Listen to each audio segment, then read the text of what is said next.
This is Pucks in 7 with Ryan Paton and Victoria Matiash.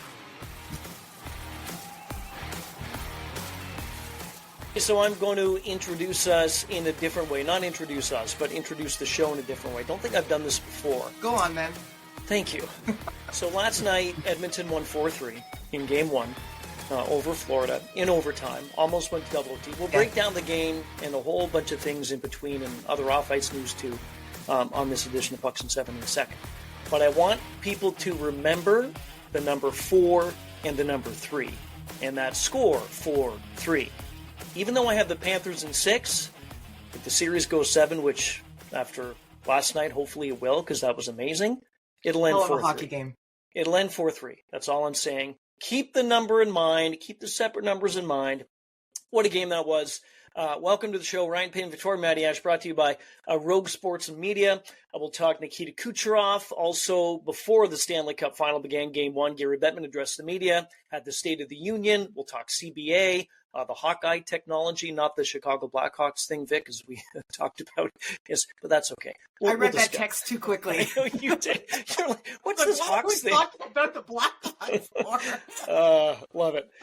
We'll also talk about the new coaches in Boston and Pittsburgh. One is a name. The other is who. We'll talk about that in a second. But let's begin again with last night, Game 1, Vic. It was unreal. Almost went to double overtime. Mm-hmm. So much happened in the 3 periods in regulation. A lot happened in that overtime frame, almost 20 full minutes.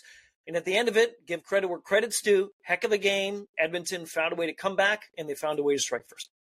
It was interesting in so many ways. There's so many storylines to address here, right? But I think the biggest one that we have to address right off the top, the Florida Panthers, 10-0 this postseason when leading in the third. Yeah. That didn't happen last night. Yeah. Under Paul Maurice, 31-0.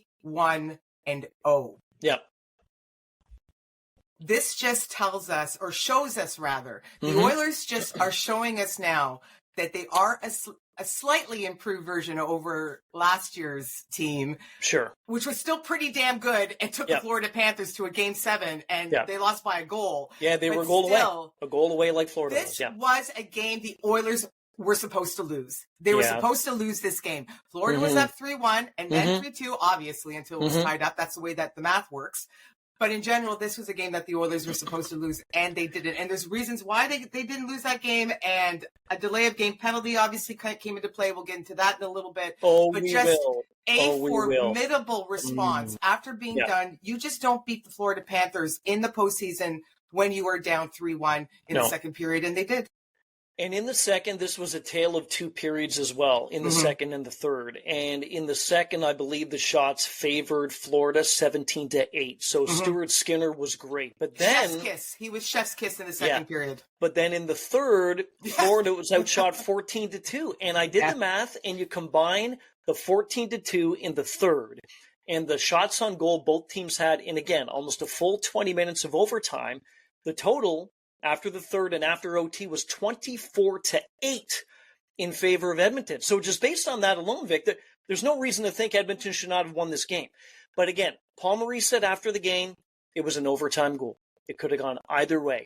Other storylines, too, coming out of that. Bobrovsky played very well. I thought, at least one goal he was a bit shaky on. You thought differently? Yes. I thought one was. He faced 46 shots. What are you going to want from a guy? And he stopped a whole bunch of them. There's probably one he wants back, but the rest of them I think were pretty legit. Yeah, Skinner played well, and a lot of the talk going in was Stuart Skinner, and how is he going to be? Is he going to be the 800 save percentage guy or somebody who faces a ton of shots, makes a bunch of saves? So he was great. The final goal, before we set up the delay of game penalty, that led to that. But I've watched that game-winning goal over and over and over again. Hey there, Corey Perry. Ryan Nugent-Hopkins along the near wall gets it to Perry. Yes. Quick little pass to McDavid.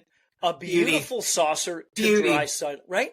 And then if you look at the camera, I'm all about the camera angles. I don't know why I'm more so in this day and age of hockey, but there's so many different camera angles that you can see. So if you watch different replays, there was one replay of somebody, guess the camera guy or woman, in the first row, right, of the stands through that through that the hole in the glass. And it had Draisaitl scoring, raising the hands, coming toward him or her. But in the background, you see McDavid. The first thing he does is he turns around to Perry. And you see Corey Perry behind him. He points to Corey Perry. And I thought that Vic was an absolutely beautiful goal.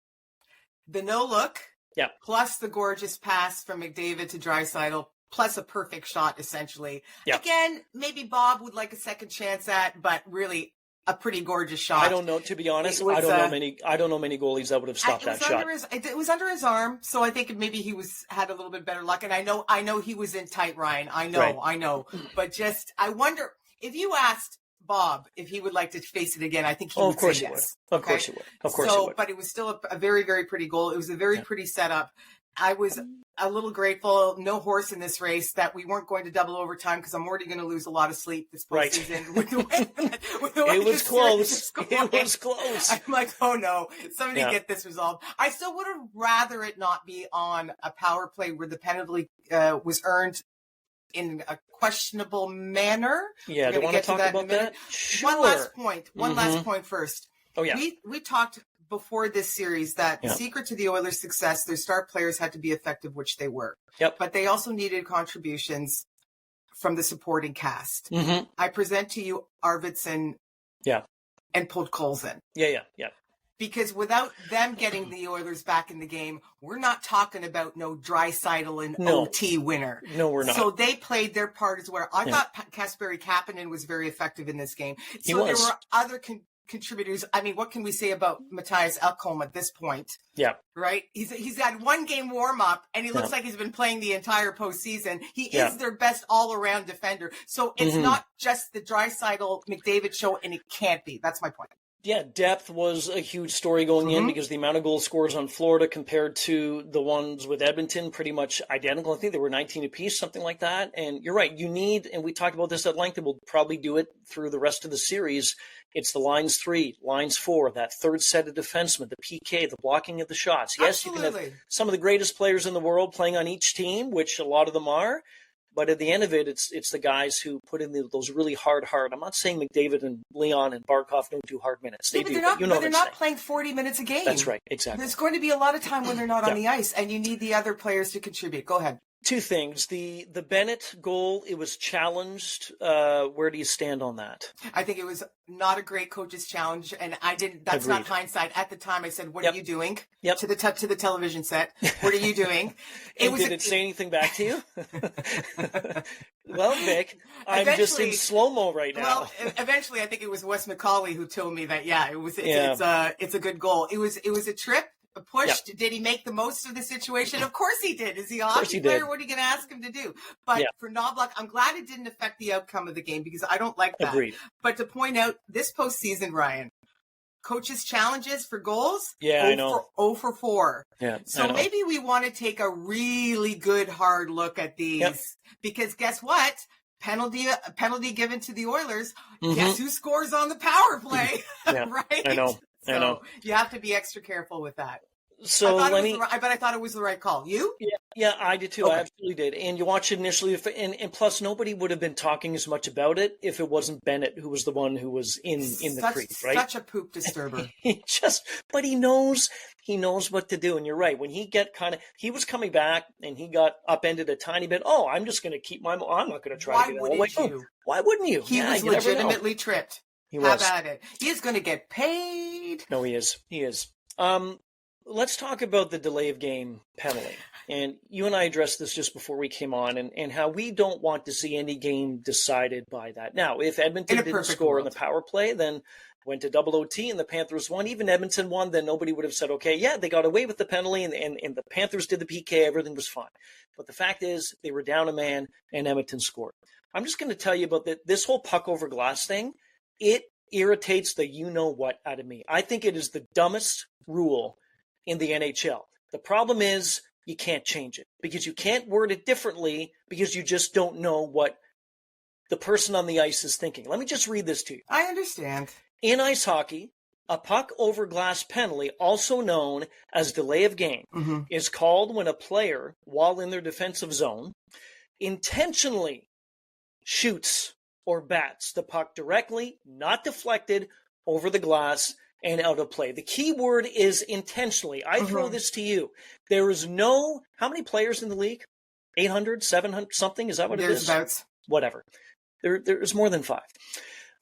You tell me I think it's nearing 900, but go ahead. Nobody in the league is intentionally going to do that because they know that they will get penalized. And you watch what happened last night. There was time to clear the puck out of the zone. There was a tiny bit of pressure at the end, but there was no intention to do that. But right when that happens, and Chris Cuthbert had a great line. He was like, 20,000 fans just told you there should be a penalty. Everyone raised their...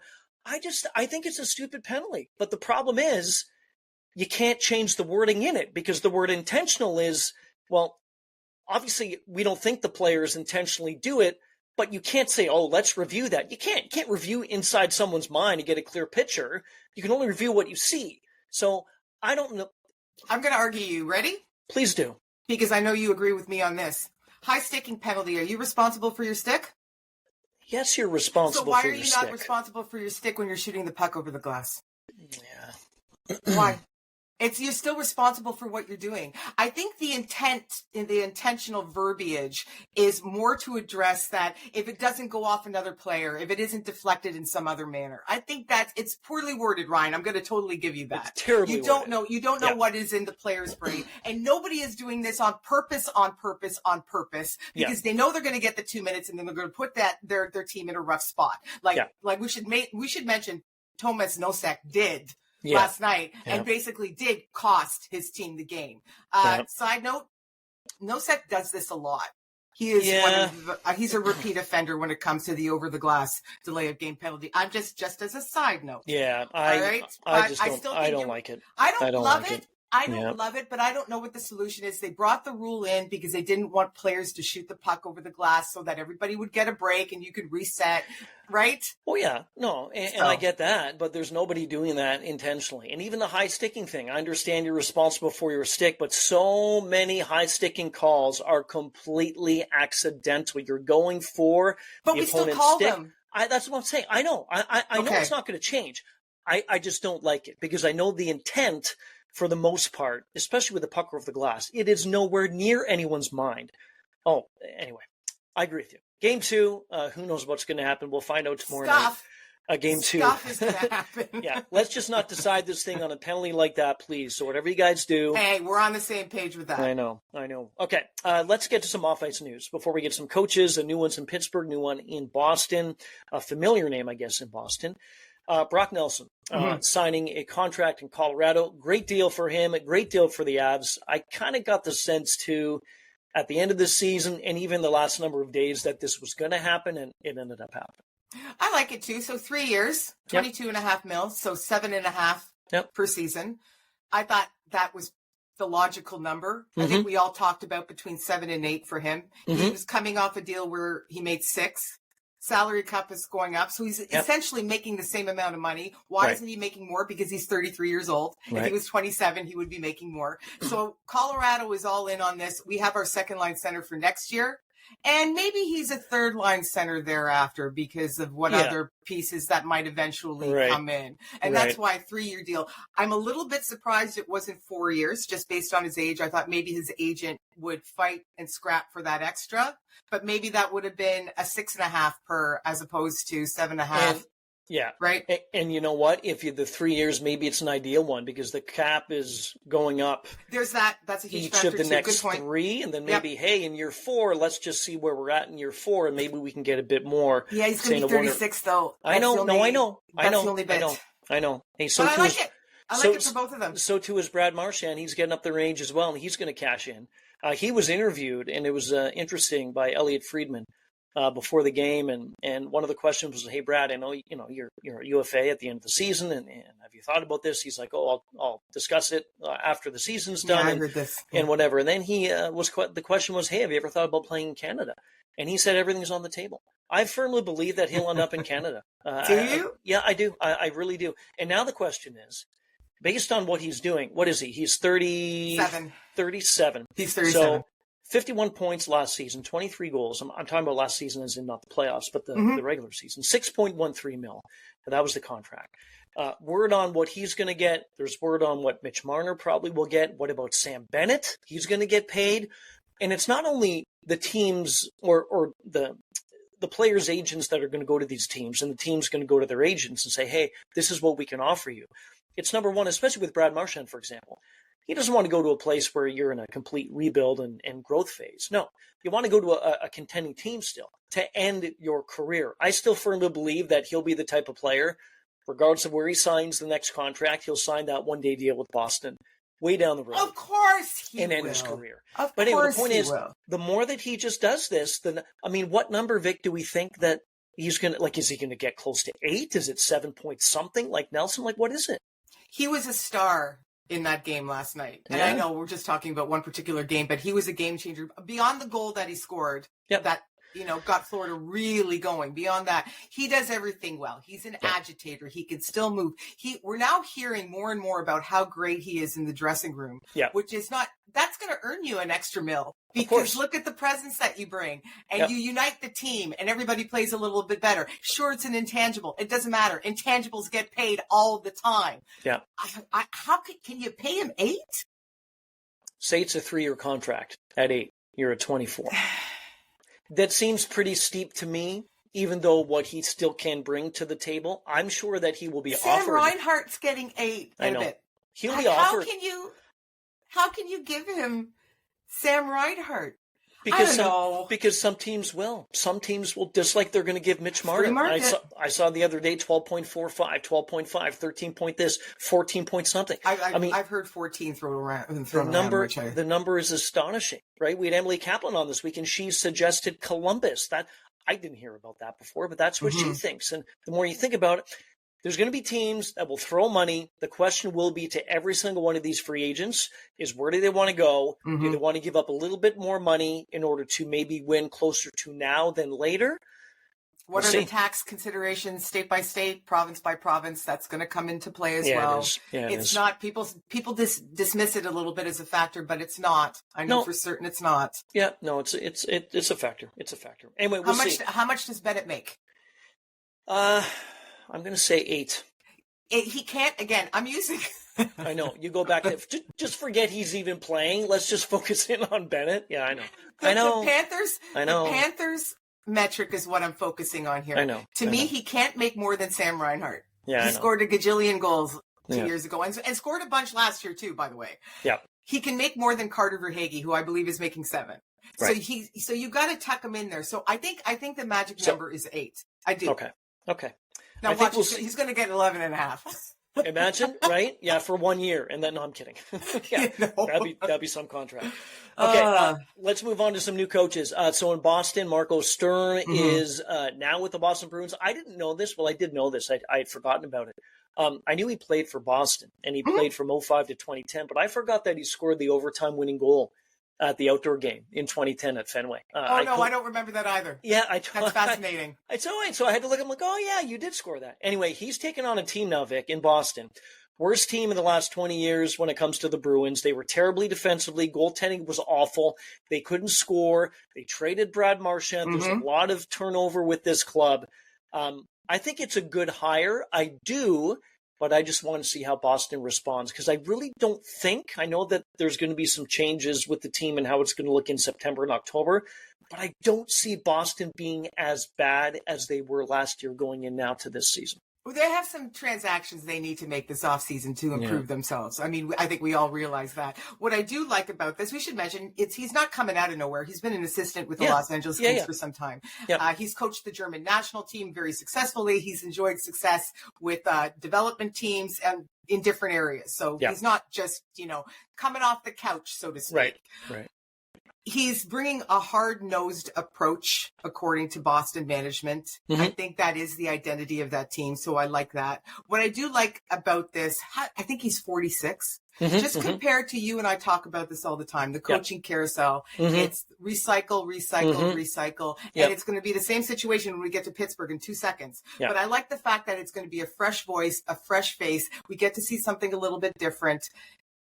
So I like that. But again, you're right too. Boston needs to make the appropriate adjustments to the personnel, or it's not going to matter. No. Scotty Bowman in his prime could run this team. Yep. It's not going to make a damn difference. Yep. No, I agree. I say this all the time about coaches in the league. John Cooper, great coach. He's had a great team. Zen master. Paul Maurice, great coach. Yes. He's had a great team in Florida. And so my point is not disrespecting head coaches, but if you get a pretty good team in front of you, chances are you'll become a better coach. It's just the way it is. You're going to make a better soup with high-quality ingredients. There's no question of that. Now, you can work with mediocre ones if you're super talented, but if you have the best pieces in play, you're going to be better. There's no question. Yeah. You said work with super talented after you just said soup, so that was pretty good. You didn't mean to do that.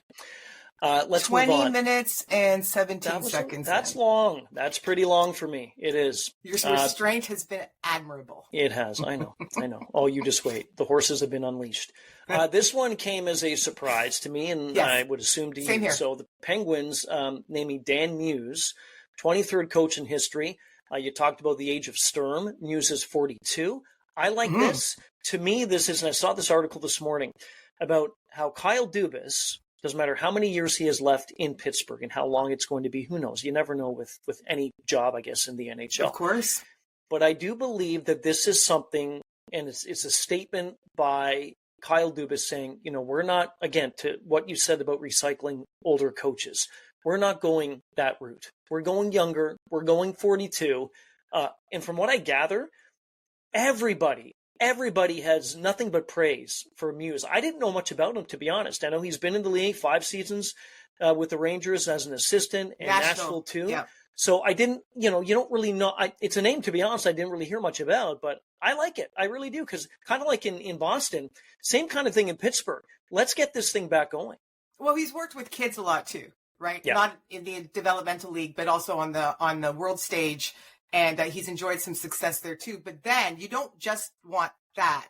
So the fact that he has worked as an assistant in Nashville with grown-ups, and once again with the Rangers now, what is extra promising here, he didn't get the gig, but the Rangers did interview him for the head coaching job in New York. Yeah. So that tells you a little bit something. They fire their head coach, but then they turn to you, go, you know what? Even though you worked for that guy, let's see what you have to say here. And they thought that was a worthwhile conversation. Good point. So again, I like the fresh voice. I like the fact that he's 42, and just that he's a little bit younger, and it's not the same guy over and over. The 67-year-old coaches should be hired too. It's not, there's no ageism here, but this is just different. And that's what I like about it.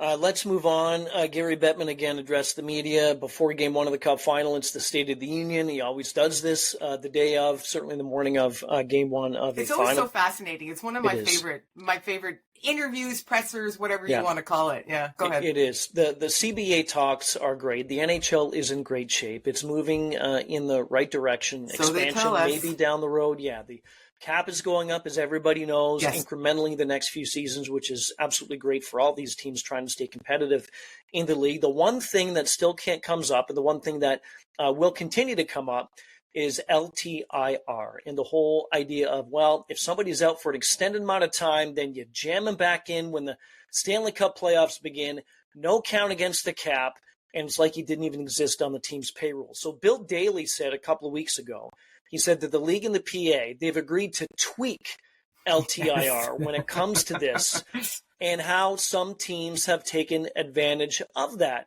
And, I mean, look, it's going to come up for as long as a star player especially comes off LTIR, Vic, and then goes in and plays Game 1. Stone. Keep There's going, some right? Pretty shining examples of this. And then what's made this even more of an issue is that when Kucherov came out and came off, Tampa was successful. When same thing with Stone. So it's not like these teams were. It bothers everybody. Yeah, it's not like these teams were knocked out in the sweep in the first round. It was, man, they either won the cup or they got pretty close. So where do you stand on this one? I like how the league came out and said, seems like teams are using this a little bit more often these days. But you know what? If it's in the CBA, which is the reasoning for this for teams, the rules. They can use it. Of course they can. Yeah. So this doesn't bother me as nearly as much as it bothers other people. Because again, I'm gonna go back to that. Them's the rules. You know what the rules are? If you can use them to your advantage. If you're not using the rules to your advantage, you're not doing a good enough job. That's as far as I'm concerned. Yeah. Now here's the risk you run. You're Tampa Bay and you don't play Kucherov all year. Maybe you don't make the playoffs. Maybe you finish in a lower seed and you're facing tougher competition. You bring them back. This is a risk that you are going to run. Mm-hmm. It was an excellent risk, I should say, for both Vegas and Tampa Bay recently. Oh, it was fantastic. So it just doesn't really bother me that much. It probably should bother me a little bit more. My one suggestion to tweaking it is you bring in some independent medic arbitrator to look at this player sporadically to determine if they're really hurt. That to me is, and that's a slippery slope. I don't know if that. The NHLPA is going to absolutely pee all over that. I have no shot of that ever happening. But to me, if you had some sort of independent voice, independent medical view, look at Kucherov and go, hey, buddy, it's the beginning of March. You can play. Right? Yeah. No, I know. Yeah, but that opens up a whole can of worms. But that's the only thing that comes to my head. Yeah. It is, again, as you said, if it's in the rule book and you can take advantage of it, take advantage of it. I mean, it's helped teams. It's there for a reason for teams to do that. So, yeah, it's just kind of crappy, too, that so many star players get on that. So if they were third, fourth line, they come back, that's fine. They're not going to help. It's not going to be the difference why this team ends up winning the cup. But last bit on this, just imagine for 2 seconds, if the Toronto Maple Leafs in November had placed Austin Matthews for the entire season, not only does he have the time to heal, but the other pieces they may have been able to bring on board at the trade deadline. I know. Just imagine. Hawkeye technology is, again, something that has been used in the National Hockey League. And on Wednesday, again, before Game 1 of the Cup Final, the league announced that they were taking another step in the expansion of this. It's a new partnership, technological partnership with Sony. And again, this whole thing is the same kind of technology that we see in tennis to determine whether the ball is in or whether it's out.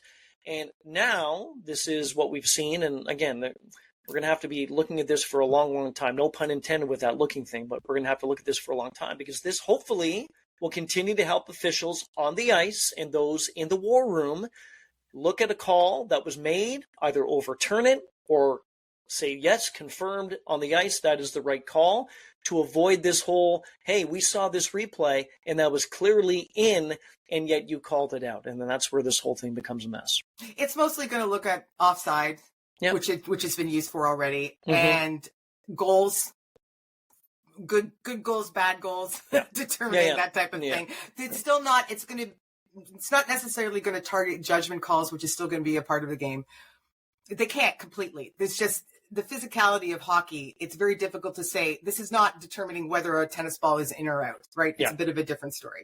Right. I say bring it on. The more technology, the better. Ryan, I used to be such a staunch traditionalist when it came to all sports. I want a real life umpire. I want a real line judge. I want the real umpire up in the chair at Wimbledon. I want all of this. Now, those people still exist. They haven't been removed from the game. But ever since they brought in the technology in tennis, just get the call right. And more importantly, in hockey right now, well, not more importantly, getting it right is the most important. Get it done quickly. Quickly. Let's go. Yeah. No, I agree. Yeah, we'll see. Anyway, the more eyes, the better, because again, as Gary Bettman said, we want to get this thing right. He said we will test and test and retest and retest until we're comfortable. Use all of it. Use the people. You have to. Use the technology. Use the cameras. Last one.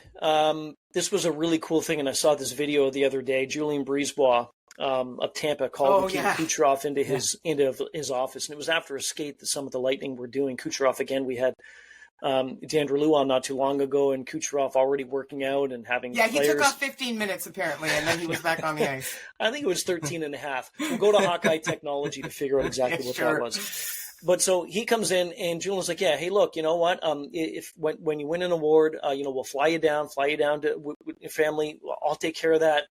This is Julien speaking, and then you either have the option of going, or we can have the award sent here. And then Kucherov was like, "Well, what award? What trophy have I won?"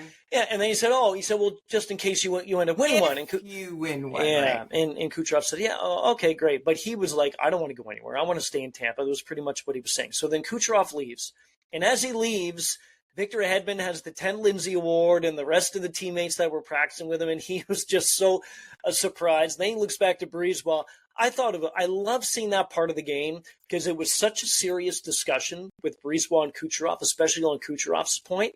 And then when he goes out, like, okay, now I know what this is. But really deserving of getting this. Brisebois almost blew it, cracked me up. know. So that's a fun part of it. Because his teammates had got together to decide to surprise him with this fact. And this was, a bit of a delaying tactic by Brisebois. And again, if you win the award. Yeah. I wonder if there's some players that would argue Hart's great, other trophies are great, but to be awarded the MVP of the league by your peers? I would not say no to a Hart Trophy, but if I was given the Ted Lindsay, that to me would be higher than the Hart Trophy. Some people argue there's a little bit of politics involved with players who don't like other players. And so let's say somebody doesn't like Nathan MacKinnon, they're never going to vote for him. I think for the most part, people are sane. Right. And if they do believe Nathan MacKinnon is the best player, they will vote that way. So I think it is a little bit extra. And the fact that his teammates were so happy for him and wanted to make a little bit of a thing about it. And the fact that we talked about this with DeAndre, the fact that his teammates all now come back to start practicing with him again. You want to talk about a real leader on this team. I know Hedman's the captain, but clearly Kucherov is a leader as well. And I think it's rather admirable. What was the neatest part in the will end of that story when Kucherov was surprised by his teammates? He chose not to skate that day. So what they did was they put him in the sauna for about 25 minutes in the cold tub to prolong everything. And then Victor Hedman said, I didn't know what everybody could gather and get there and get organized. Yes. I love it. Anyway, good on you. And again, I certainly would applaud anyone who wins the Hart, but absolutely applaud. He might win the Hart too. Yeah, I know. He might. Yeah. Okay, we're done. Enjoy Game 2. That, again, is coming up tomorrow night. And then the series shifts to Sunrise Games 3 and 4. Who knows what's going to happen on Friday? Only time will tell. And we'll be back the next few days or so to break that down. Pucks and 7, Ryan, Paton, Victoria Matiash. This has been Pucks in 7, available on the SiriusXM app and wherever you get your podcasts.